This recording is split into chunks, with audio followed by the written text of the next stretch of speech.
Jean chapitre 13. Est-ce que vous êtes prêts? Vous avez mis le téléphone à côté ou sur silencieux? Vous êtes sûr? Bon, on y va. Jean chapitre 13.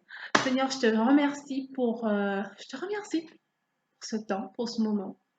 Et je te remercie, Seigneur, que tu m'aies conduit, que tu nous aies conduits jusque dans le livre de Jean pour voir ton Fils, celui que tu as envoyé, et afin que nous ayons la vie éternelle. Merci, mon Dieu, pour ta bénédiction. Au nom de Jésus, j'ai ainsi prié. Amen. Amen. Seigneur, que ta volonté soit faite. Amen. Donc, là, on est Jean chapitre 13. Avant la fête de Pâques, en verset 1, Jésus, sachant que son heure était venue de passer de ce monde au Père, et ayant aimé les siens qui étaient dans le monde, mit le comble à son amour pour eux. Jésus savait, sachant que son heure était venue. Au début du chapitre 1, non, qu'est-ce que je dis? Au tout début, lorsque sa mère lui dit il faudrait changer, voilà, ils ont plus de vin. Il lui dit femme, mon heure n'est pas encore venue. Là, on nous dit que son heure était venue. Et il le savait. Il le savait. C'était quelque chose qu'il savait. On apprend aussi qu'il passe de ce monde au Père. Donc, où est-ce qu'il va? Il va au Père. Et qu'il a aimé les siens qui étaient dans le monde. Il a aimé les siens. Il a aimé les siens. Pendant qu'il était là, il les a aimés et il a mis le comble à son amour. Et comment est-ce qu'il va exprimer ça? Dans la suite. Pendant le souper, lorsque le diable avait déjà inspiré, sachons-nous bien, inspiré au cœur de Judas Iscariote, fils de Simon, le dessein de le livrer, Jésus qui savait que le Père avait remis toutes choses entre ses mains, alors, ce que Jésus s'apprête à faire, il le fait en sachant, donc Jésus qui savait que le Père avait remis toutes choses entre ses mains et qu'il était venu de Dieu et qu'il s'en allait à Dieu, donc ce Jésus-là, se leva de table, ôta ses vêtements et prit un linge dont il se ceignit. Ensuite, il versa de l'eau dans un bassin et il se mit à laver les pieds des disciples et les essuyer avec le linge dont il était saint. Qui est-ce qui a fait ça? Jésus qui savait que le Père avait remis toutes choses entre ses mains, qu'il était venu de Dieu et qu'il s'en allait à Dieu. Qu'est-ce qu'on apprend sur lui? Il sait qui il est. Et cela ne l'empêche pas de s'abaisser et de servir. Lui, qui savait qu'il venait de Dieu et qu'il allait à Dieu et que le Père avait remis toutes choses entre ses mains, va enlever ses habits, prendre un linge, de l'eau, laver les pieds des disciples et les essuyer. Ce qui veut dire que Jésus, à aucun moment, il n'a eu la grosse tête. Dans le chapitre 12, on a vu, tout le monde le scandait, ouais, le roi d'Israël, Hosanna, Hosanna. Les gens, ils avaient des branches de palmier dans leurs mains. Ah, voilà, c'était la fête, il y avait une incandescence, mais et celui qu'on scandait comme ça, là, non seulement ça, mais surtout, Jésus qui savait que le Père avait remis toutes choses entre ses mains, qu'il était venu de Dieu et qu'il s'en allait à Dieu, se leva, lave leurs pieds et les essuie. La tâche qui était réservée aux serviteurs, aux esclaves, entre guillemets, mais serviteurs, vraiment les serviteurs. Et là, Jésus va le faire. Oui, j'étais comme Pierre. Toi, mon Dieu, toi, tu me lèves les pieds. Non, jamais. C'est juste magnifique. C'est juste absolument magnifique. Et là, j'avais noté, ce geste était délégué au plus bas des serviteurs, selon ce que j'ai pu entendre de mes enseignants. Et oui, je cite notamment John MacArthur. Donc, c'est un prédicateur anglais. Il a écrit la MacArthur Story Bible, pour ceux qui connaissent. Euh, je crois que c'est de lui que j'ai entendu, que je tiens cette référence. Et malgré ça, Jésus, il va servir les siens. C'est juste extraordinaire. Donc, quand Jésus aime, son amour, il est manifeste. Hein. Ah oui, quand il aime, qu'est-ce qu'il fait? Il vient, il te sert. Lui qui est roi, il vient te servir. Lui qui est Dieu, il vient te servir. Son amour est Jésus a un amour qui est expressif. Il n'est pas timide dans son amour. Celui qui te dit, oh, je t'aime, je t'aime, je t'aime. Mais il a fait. Qu'est-ce qu'il a fait pour toi récemment? Rien du tout. Au contraire, même il te donne mal à la tête. Chaque fois que tu le vois, tu fais aïe, aïe, aïe, aïe, aïe, aïe. Lui, il va encore me fatiguer. Oh là là, il va encore me demander de faire X, Y, Z. Posons de l'amour. Mais en vrai, je n'ai jamais vu lui faire quoi que ce soit pour moi. Hein. L'amour de Jésus, il l'exprime et il le manifeste. Il n'a pas honte de s'abaisser pour nous servir. De la façon qui pourrait paraître méprisant aux yeux des autres. Au verset 6, non. Simon Pierre qui va lui dire, toi, non, pas toi, tu vas quand même pas t'abaisser à me servir. Enfin, il n'a pas dit ça comme ça, il a dit, il vint donc à Simon Pierre, et Pierre lui dit, toi Seigneur, tu me lèves les pieds. Jésus lui répondit, ce que je fais, tu ne le comprends pas maintenant, mais tu le comprendras bientôt. Prophétie encore, une toute petite prophétie comme ça en passant. Bon, on dira, ouais, il savait qu'il allait lui dire les choses après, bon, c'est pas forcément une prophétie. Bon, d'accord, prenez-le comme vous voulez.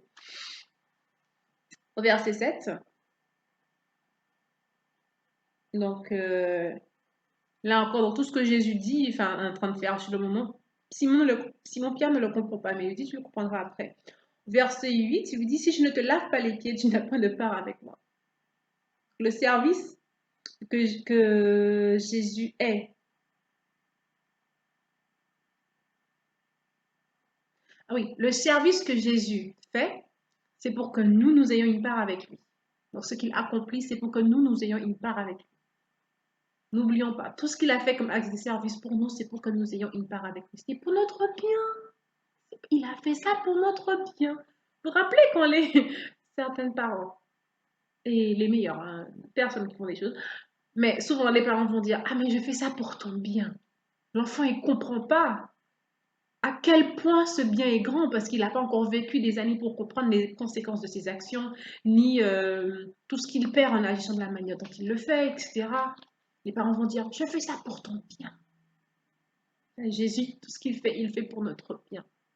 Et c'est pas un acte de nous irriter, au contraire, là, c'est laver les pieds. C'est un acte de service pour notre bien. C'est pour qu'on ait part avec lui. Donc, part avec Jésus, c'est la meilleure des choses qu'on puisse avoir, bien sûr. Au verset 11, on voit qu'il connaissait celui qui le livrait. Encore là, on voit Jésus qui connaît les choses. Au verset 12, c'est beau. Après qu'il lavait les pieds et qu'il prit ses vêtements, il se remit à table avec eux, à table, et leur dit, comprenez-vous ce que je vous ai fait? Il pose des questions, il les interroge, il les emmène à la réflexion. Il ouvre un petit peu, est-ce que vous avez compris? Bah, ils vont dire non. Et dans le verset 13, bah, c'est trop beau. Il dit, vous m'appelez maître et seigneur, et vous dites bien car je le suis. Je ne sais pas pourquoi, mais ce verset, quand je l'ai lu, j'ai eu comme un bouffé d'air frais. Enfin, ça m'a fait vraiment quelque chose. Vous m'appelez maître et seigneur, et vous le dites bien car je le suis. Je trouve ça beau. Il est notre maître, il est notre seigneur. Si donc je vous ai lavé les pieds, moi le seigneur et le maître, vous devez aussi vous laver les pieds les uns aux autres. Car je vous ai donné un exemple afin que vous fassiez comme je vous ai fait. En vérité, je vous l'ai dit, le serviteur n'est pas plus grand que son Seigneur, ni l'apôtre plus grand que celui qui l'a envoyé. En d'autres termes, si moi, j'ai fait ça pour vous, vous faites-le pour vous, entre vous. Parce que vous n'êtes pas plus grand que moi. Je suis le Maître et le Seigneur, et j'ai pu, moi, faire cette action-là pour vous, que vous n'ayez pas avec moi. Alors vous, à plus forte raison, que vous pouvez vous aussi vous abaisser et faire ces actions-là, les uns pour les autres. Il nous montre l'exemple à suivre. Il est le leader, comment dire? Il leads by example. pardon, le français, parfois, c'est compliqué. Enfin, il est l'exemple, quoi. Il fait l'exemple, il est l'exemple, il nous montre comment faire. Il ne fait pas que dire les choses, mais il les fait, il nous montre comment les faire et comment bien les faire.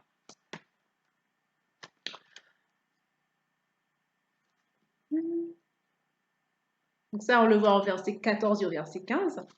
Au verset 17, là encore, le fait de pratiquer la parole. Donc là, Jésus qui incite, qui donne les bonnes façons de faire, non seulement de savoir, mais il faut les pratiquer.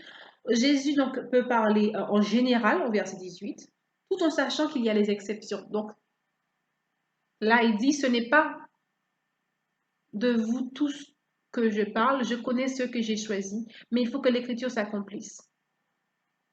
Celui qui mange avec moi le pain a levé son talon contre moi.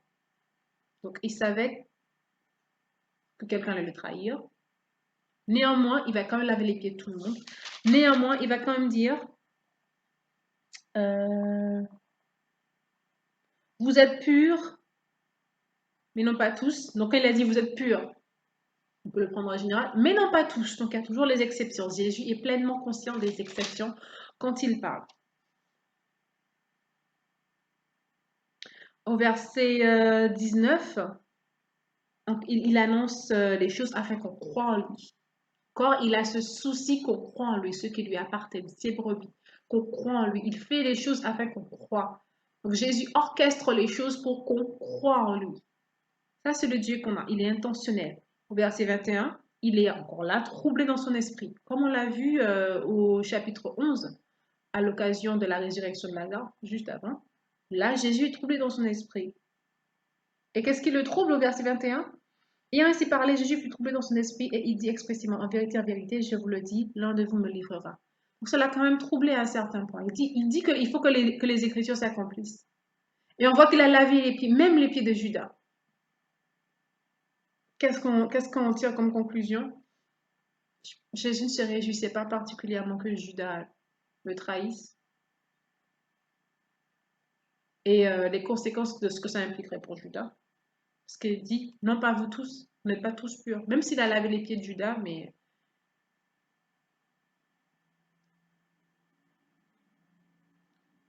moi, ici, je vois que il aime le Dieu qui n'aime pas quand il sait que quelqu'un va mourir, que quelqu'un va périr. Cela ne le réjouit pas plus que ça. C'est écrit ailleurs dans les Écritures, mais si on reste dans le livre de Jean, moi, c'est ce qui m'a interpellé quand j'ai lu. Si vous voyez autre chose, bien sûr, vous me laissez un commentaire, vous partagez. Ça ne peut que édifier. Et édifier les autres aussi. Au verset 23, on voit que Jésus aimait particulièrement Jean. Donc il dit, un des disciples, celui que Jésus aimait, était couché sur le sein de Jésus. Versets 23, 24, 25. 25. Et ce disciple s'étant penché sur la poitrine de Jésus, lui dit, Seigneur, qui est-ce? 23, 24, 25, juste un petit point. On a été tellement pervertis, tellement souillés par les choses de ce monde, tellement hyper sexualisé, tout a été, c'est la débauche, c'est la dépravation, que lire ce passage-là, pour moi, ça m'a été difficile, sans avoir des pensées, des allusions derrière, en train de me dire, attends, mais comment ça? Comment deux hommes, comment... Oui, sincèrement, j'ai voulu éviter même d'en parler, mais la vérité est que ce qui se passe là est pur, c'est beau, j'imagine, leur culture. Mais nous, aujourd'hui, en 2020, tellement que le monde dans lequel on vit est pourri, le système est pourri, les médias sont pourris, qu'on ne peut même pas lire quelque chose de pur sans avoir des pensées pourries. Ça ne concerne pas Jésus, ça nous concerne nous en 2020. Franchement, gardons nos cœurs, gardons nos pensées. Ne nous amusons pas à regarder les choses, les gens qui vivent des vies qui n'ont rien à voir avec les Écritures de Dieu. Ne nous amusons pas à remplir notre intellect de ça. Et après, on vient dans la parole de Dieu et puis on ne comprend pas. Mais c'est normal, c'est normal. Tout ce que tu manges en dehors de la parole de Dieu est pourri. Donc quand tu viens même là, ça contamine, quoi. Ton esprit n'est pas capable de comprendre les choses sainement, purement, parce qu'il a été entraîné à réfléchir différemment. C'est un cri d'alerte, quoi. Veillons sur nos yeux, veillons sur nos cœurs, veillons sur nos pensées. C'est important. Verset 24, verset 25, et ce disciple s'étant penché sur la poitrine de Jésus lui dit, Seigneur, qui est-ce? Jésus lui répondit, c'est celui à qui je donnerai le morceau de pain trempé. Verset 26, on voit que lorsqu'on lui pose la question, il répond. Donc Jésus répond à ce qu'il est. Il répond. Pourquoi Pierre ne lui a pas demandé? Question. N'empêche là, Jésus répond à celui qu'il est. Au verset 27, il va dire à Judas, ce que tu fais, fais-le promptement. Donc Jésus sait ce que Judas avait prévu de faire. Donc il voit, il sait. Rien ne lui échappe à notre Dieu. Au verset 32, le Père est glorifié à travers Jésus, ses actions. Et on voit aussi que le Père glorifiera Jésus lui-même. Donc c'est le Père lui-même qui va glorifier Jésus.